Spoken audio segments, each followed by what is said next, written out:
राम राम भाई, सभी छोटे बड़े भाइयों बहनों को हरे कृष्णा। तो ये जो वीडियो है, ये वीडियो उस वजह से बन रही है कि काफ़ी लोग पूछ रहे थे कि सिलेबस क्या यूपीसी नेट का, तो मैंने सोचा सिलेबस बता देता हूँ। ये जो सिलेबस मैंने लिया है, ये विजय एजुकेशन के टेलीग्राम से उठाया है, और वही सेम सिलेबस है विजय एजुकेशन के अटल बैच में। ठीक है, अटल सिलेबस पे बात करते हैं। यहाँ पे मेरे सामने आ रहा होगा सिलेबस पे बात करते हैं। यहाँ पे मेरे सामने आ रहा होगा सिलेबस। तो जो 11th में है ना, 11th में ये पीडीएफ मैं आपको डिस्क्रिप्शन में भी दे दूंगा, क्लास बाय क्लास। तो मैं आपको सिलेबस दिखाता हूँ, देखो। तो ये वाला है यूनिट एंड मेजरमेंट। ठीक है, ये वाला चैप्टर आपको पूरा करना है। इसमें कुछ नहीं होता, डायमेंशन वगैरह निकाल लें। Motion straight line, motion in plane, law of motion, work energy वाला। ठीक है, rotational motion, gravitation, mechanical properties of solid fluid matter, ये 3। उसके बाद में है थर्मोडायनेमिक्स। उसके बाद में KTG, kinetic theory of gases. उसके बाद में ऑसिलेशंस, वेव्स। और विजय एजुकेशन ने जो ये जो उठाया ना पीडीएफ, ये पीडीएफ उन्होंने उठाया एबीवीएमयू की साइट से। यूपीसी नेट 2026 का जो रिड्यूस वाला सिलेबस है ना, वो सारा मिला के उन्होंने ये उठाया है, तो ऑथेंटिक ही है। ठीक है, और ये फिजिकल वर्ल्ड हो गया क्लास 11th का, काइनेमेटिक्स। ठीक है, मोशन इन प्लेन, ये जो है ना, ये सारे लिखे हैं ना, ये सारे लिखे हैं इस चैप्टर के डिटेल टॉपिक। जैसे चार्ज का मल्टीप्लिकेशन, वेक्टर चार्ज वाले चैप्टर में अगर हम देखें क्लास 12th में, तो उसी तरीके से यहाँ पे भी है। जैसे multiplication of vector, real numbers, addition, ये सारे बेसिक वाले हैं, बेसिक फिजिक्स में ये सारे आते हैं। उसके बाद में लॉज और मोशन। उसके बाद वर्क, एनर्जी, पावर, ये सारे मैंने बता दिए, लेकिन ना ये इसमें डिटेल्ड में लिखे हुए हैं पॉइंट बाय पॉइंट।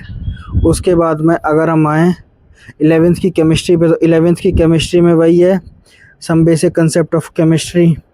उसके बाद में स्ट्रक्चर ऑफ एटम। उसके बाद classification of element and periodicity in properties, chemical bonding, thermodynamics, equilibrium, ये सारे हैं। मतलब इसमें आप पढ़ लेना, ऐसे वीडियो बहुत लंबा हो जाएगा। तो हम लोग काम की बात पे आते हैं, तो मैंने ये सिलेबस यहाँ पे डाल दिया है। अब यहाँ बात करें तो बायो का सिलेबस वही चैप्टर वाइज चैप्टर लिखा है। अगर डिटेल में जाओगे, थोड़ा स्क्रॉल करोगे, तो आपको वहाँ पे ना वो भी दिख जाएगा कि हाँ कौन सा सिलेबस चैप्टर की जो डिटेल है ना, कि ये टॉपिक आने वाले हैं, तो वो भी उस पर वहाँ पे दिख जाएंगे। धूप बहुत तेज़ हो गई है। सिलेबस है ना, ये क्लास 12th की फ़िज़िक्स का है। ठीक है, क्लास 12th की फ़िज़िक्स मैं यहाँ पे लिख भी देता हूँ, नहीं तो फिर आगे समस्या हो जाएगी। ठीक है, फ़िज़िक्स।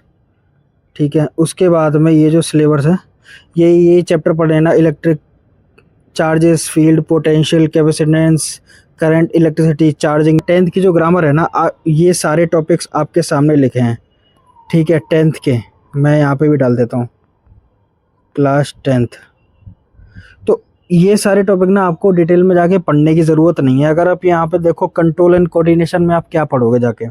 ठीक है, हेरिडिटी में आप क्या पढ़ोगे। हेरिडिटी क्लास 12th में अगर आप आओगे तो इनहेरिटेंस वाला चैप्टर है, उस चैप्टर में दिखाया गया। ठीक है, magnetic effect of electric current, सब कुछ है यार, वो उसी चैप्टर में वो करा देंगे। आपको अलग से जाके इस चीज़ का क्लास 10th का ढोल नगाड़ा नहीं बजाना है कि भैया कि हमें वो पढ़ा नहीं रहे हैं, ये है, मुझे कहीं मिल नहीं रहे। आप अलग से ना इसमें टाइम लगाओगे ना, फालतू है। आप बस फिजिक्स, केमिस्ट्री, बायो, जो क्लास 12th की या 11th की जो अटल बैच में चल रही है ना, मेन वीडियोस, आप बस उन्हीं को देखोगे, और उन्हीं के अंदर वो सब कुछ आपको दिखा देंगे कि हाँ कि यार कि आपको ये पढ़ लो, ये पढ़ लो, ये वाला नोट कर लेना, फैक्ट है, इंपॉर्टेंट है, नोट डाल लो। तो वो चीज़ें आपको याद करनी, उसी में से ही आपका क्लास 10th हो जाएगा। मुझे नहीं लगता किसी बच्चे को क्लास 10th अलग से करने की ज़रूरत है। अगर वो कर रहा है तो फिर वो बेवकूफ़ है, कोई फ़ायदा नहीं है उसका करने का, वो अननेसेसरी टाइम वेस्ट कर रहा है, उसका कुछ नहीं होना फिर। और ये है इंग्लिश ग्रामर। हाँ, ये भी 24 मार्क्स रखती है। वैसे देखा जाए 24 या 18 मार्क्स ये भी है ना रखती है। तो इसमें पार्ट्स ऑफ स्पीच और ये ऐसे हैं। मेरा ऐसा मानना है, ओपी दारा सर पढ़ा रहे हैं, आप वहाँ से डिटेल वाले वीडियो देख सकते हो। अगर आपके पास टाइम नहीं है ना, तो मैं एक चीज़ सजेस्ट करूँगा। देखो, ये मैं एकदम 100% रिकमेंड नहीं कर रहा कि आपके लिए काम कर जाएगी। अब हो सकता है आपकी इंग्लिश थोड़ी बहुत ठीक हो, तो आपके ऊपर वो चीज़ काम कर जाए तो ठीक है। अगर आपकी इंग्लिश बिल्कुल ही, मतलब बेसिक्स बिल्कुल ही हिले हुए हैं, तो आपको ओपी दारा सर की डिटेल वीडियो देखनी चाहिए।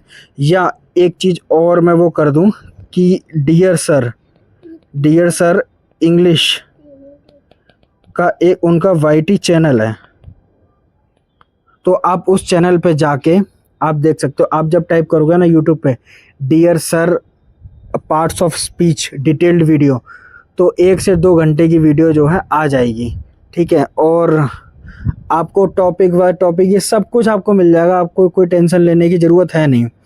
अब हाँ, नर्सिंग एप्टीट्यूड के सिलेबस पे अगर हम बात करें तो 24 केमिस्ट्री के 24, बायो के 24, नर्सिंग एप्टीट्यूड के 24, इंग्लिश के 24 ये आएंगे। और नर्सिंग एप्टीट्यूड का जो सिलेबस है वो ये है, नर्सिंग प्रोफेशन इन इंडिया। ये ना स्क्रीनशॉट लिया गया है विजय एजुकेशन के वीडियो से, ठीक है। तो वो मैं आपको यहाँ पे दिखा रहा हूँ, तो आपको ये सारी चीज़ें याद रखनी। और ये जो नीचे सर ने लिखा है ना किल्ड, लाइव, टॉक्सिन, ये जो मैंने लिखा है, तो ये ना ये सारी वैक्सीन्स हैं। Killed vaccines, live vaccine, toxin vaccine, public health क्या होता है, कम्युनिटी हेल्थ क्या होता है, अदर नर्सिंग रिलेटेड टॉपिक। तो आपको ये सारा ना ये सर करवाते जा रहे हैं। जो अटल बैच में पहले से है ना, जिनके पास पुराना बैच है वो एक बार देख सकते हैं, जिनके पास नया है ना उसमें ये चीज़ें ऐड होते चली जा रही हैं कि नर्सिंग एप्टीट्यूड में आपको सर टाइमली वीडियो अपलोड करते जा रहे हैं। तो जो सिलेबस वाली समस्या थी ना, मैं ये पूरी पीडीएफ ही एग्जैक्ट ऐसा ही मैं आपको दे दूंगा।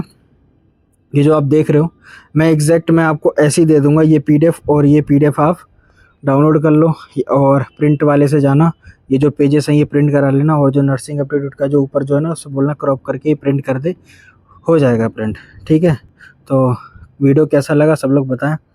राम राम भाई।